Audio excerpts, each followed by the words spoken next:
This is John Immerwahr. In today's visit to the Philadelphia Museum of Art, we'll talk about the fantastic story of porcelain, with figures like Marco Polo, King Augustus the Strong of Poland, and President Rutherford B. Hayes. First, we'll need to start with just a bit of Pottery 101. There are many different kinds of pottery, but we'll focus on just two. The first is earthenware. Think of flower pots. Earthenware is made of clay that's then baked, or as they say, fired in a kiln. It's highly breakable, and it's also porous and absorbs liquids, so it's often sealed with something called glaze, like this Chinese pottery, where the dark green glaze has been left off of some sections so we can see the darker material underneath. Then we have porcelain, like this fancy antique tea service. It's called china, for reasons we'll soon see. It's much stronger than earthenware, so it can be made very thin. It's a beautiful white color, and it isn't at all porous, and it rings when struck. It's made of a special white clay called kaolin and must be fired at 2,500 degrees. That's tricky enough to do in a modern kiln with electric heat and a thermostat. Imagine making it in these ancient earthen Chinese kilns.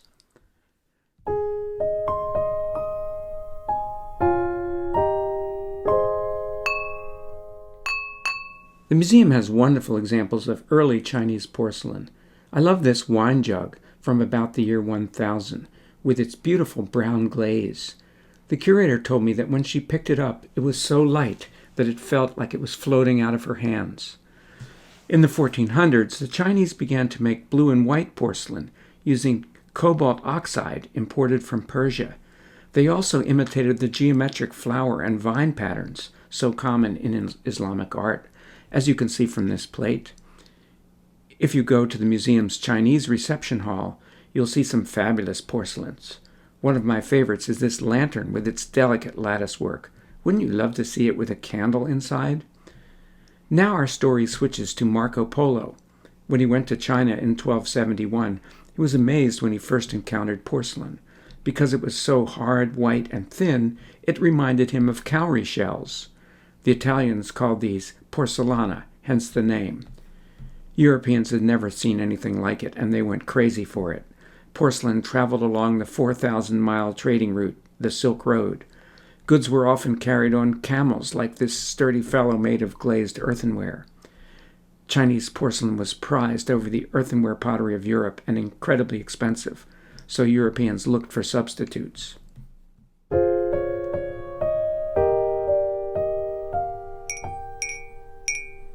Italian potters in the 1500s used a white glaze to make earthenware look like white porcelain, although it's not as thin and strong as porcelain, and it's often called MAIOLICA.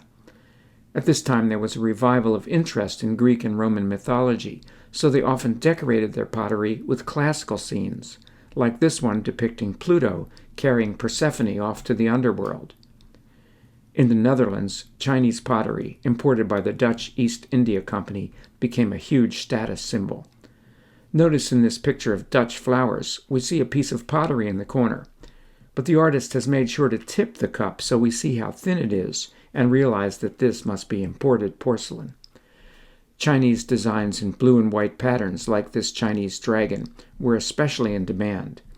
But in 1620, political unrest in China drastically slowed the export trade, so potters in the Dutch city of Delft began creating Chinese-looking pottery out of white glazed earthenware, such as this blue and white dragon plate. It looks like a Chinese piece, but notice that around the rim you can still see the reddish earthenware. And look at the Dutch version of a Chinese dragon.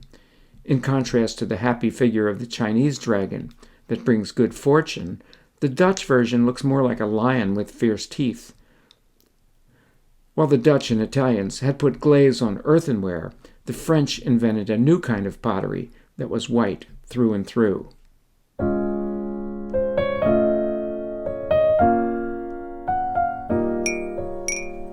It's called soft paste porcelain, which sounds to me a little like fresh frozen. It could be made into beautiful forms and given great colors, but is much softer than real porcelain. As lovely as this pottery is, it's not true porcelain. For true European porcelain, we need to go to Dresden, to the 18th century ruler of Saxony, who was also the king of Poland, Augustus the Strong. He was obsessed with porcelain and amassed over 30,000 pieces of it. And given the cost of that, he was also desperate for gold. He heard about an alchemist named Berghe, who was attempting to transform lesser elements into gold. Augustus imprisoned Berghe and told him he would only be freed when he produced the gold. Augustus had another scientist named Tschirnhaus to supervise Berghe. Berghe couldn't produce the gold, of course, so he decided to try to create porcelain instead. Amazingly, they found a German source for this special kaolin clay, and after trying many different formulas, they replicated true porcelain.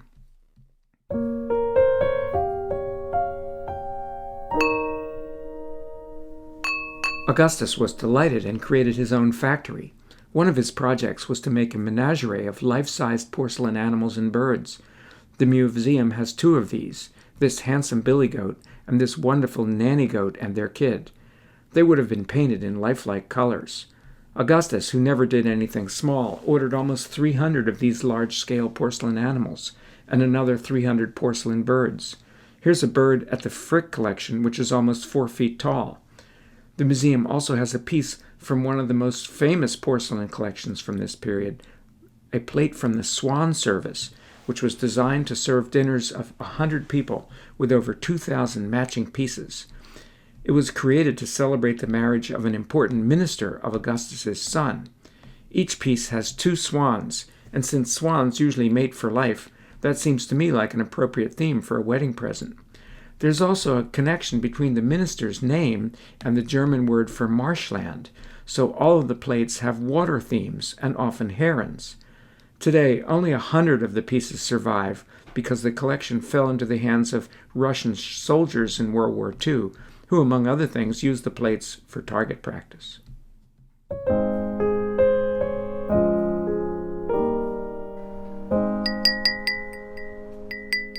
The gem of the museum's porcelain is the famous collection of presidential china, starting with George Washington and including these pieces from the State Service of Abraham Lincoln and pieces from so many other presidents.